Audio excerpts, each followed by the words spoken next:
আমার প্রিয় শাকগুলোর মধ্যে অন্যতম একটি প্রিয় শাক হলো লাউ শাক। তো আমি এই লাউ শাক পাতা রেসিপি আজ আপনাদের সাথে শেয়ার করব। ছোট্ট একটি ভিডিও, আপনারা শেষ পর্যন্ত দেখবেন, দেখলে দেখতে পারবেন, কারণ এক একজন এক একভাবে করে। জেলা ভেদে কিন্তু সব কিছুর তৈরি করার কিন্তু প্রসেসটাও একটু ভিন্ন হয়ে থাকে। তো আমি গ্যাসের উপরে একটি ফ্যান বসিয়ে সেখানে কিন্তু আমি শাকগুলো দিয়ে দিলাম। তো শাকের কিন্তু ভাজা শাকগুলোর অংশ কিন্তু দেখতে পেলেন। তা আমি এটাকে কিন্তু অফ স্ক্রিনে ধুয়ে বেছে কেটে নিয়েছি। এটা আর আপনাদের সময় নষ্ট হবে ভেবে আমি আর সেই অংশটুকু দেখালাম না, কারণ এটা দেশীয় একটি শাক, সবাই এটা কাটতে পাসতে জানে, এটার অপ্রয়োজনীয় মনে হলো আমার কাছে। আমি পরিমাণ অনুযায়ী লবণ দিয়ে দিলাম।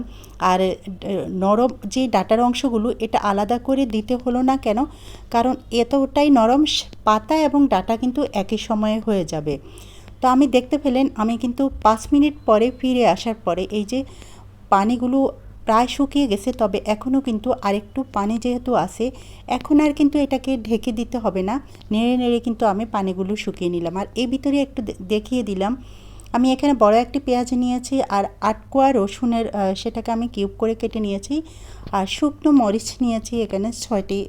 তা আপনারা কিন্তু ছোট ছোট করে এরকম কেটে নিলে এটার ঝালটাও বের হবে, এবং এটার যে দানাগুলো সেটা যখন খাওয়ার সময় দাঁতের নিচে পড়বে সেটা কিন্তু মজা লাগে। তো আমি আপনাদেরকে দেখিয়ে দিচ্ছি, একটু আঙ্গুল দিয়ে টিপে দেখতে পেলেন ডাঁটা কিন্তু খুব সহজেই সুন্দর করে একদম সেদ্ধ হয়ে গিয়েছে।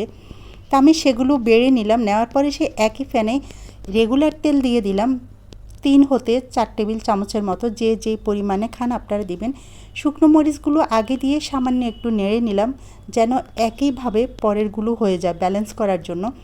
আমাদের সে কেটে নেওয়া রসুন এবং পেঁয়াজগুলো চারপাশ থেকে আমি ভেজে নিলাম দিয়ে, এবং আমরা কোনো কিছু দেখা যায় পুরন কাটতে যেভাবে যতটা ব্রাউন কালার করি ওরকম করে নেবেন।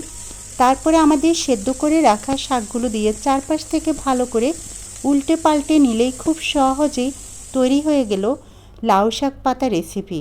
তা আপনাদের যদি ভালো লাগে আপনারা প্লিজ চ্যানেলটি সাবস্ক্রাইব করে পাশে থাকবেন, কমেন্ট করে জানাবেন আপনারা কি এভাবে করেন না। অনেকে কিন্তু আবার এখানে আলু দেয়, আপনারা আলু দিতে পারেন। আমার যেহেতু ডায়াবেটিসের বিষয় আছে আমি এখানে আলু আর দিলাম না। তো দেখতে পেলেন, দেখতে রঙটাও কিন্তু একদম সবুজ রয়েছে, আর শাকের রঙ কিন্তু সবুজ রাখতে হয়। এটাকে কিন্তু অল্প সময় করে নিতে হয়, অর্থাৎ শাকের কিন্তু পানি ঝরিয়ে নিতে হয় সব সময়। পানি যত বেশি থাকবে শুকাতে শুকাতে কিন্তু ওটার রঙটা কিন্তু একটু বিবর্ণ হয়ে যায়। তা আমি পরিবেশন করে আপনাদেরকে দেখাচ্ছি। দেখতে পেলেন রং সবুজ রেখে রসুন, মরিচ, পেঁয়াজ এবং লবণ দিয়ে তেল, নাগালে থাকা উপকরণ দিয়ে খুব সহজে হেলদি একটি শাক তৈরি হয়ে গেল, এবং সবার এটা প্রিয়। আপনারা বাসায় অবশ্যই তৈরি করবেন। যেখানে থাকুন ভালো থাকবেন।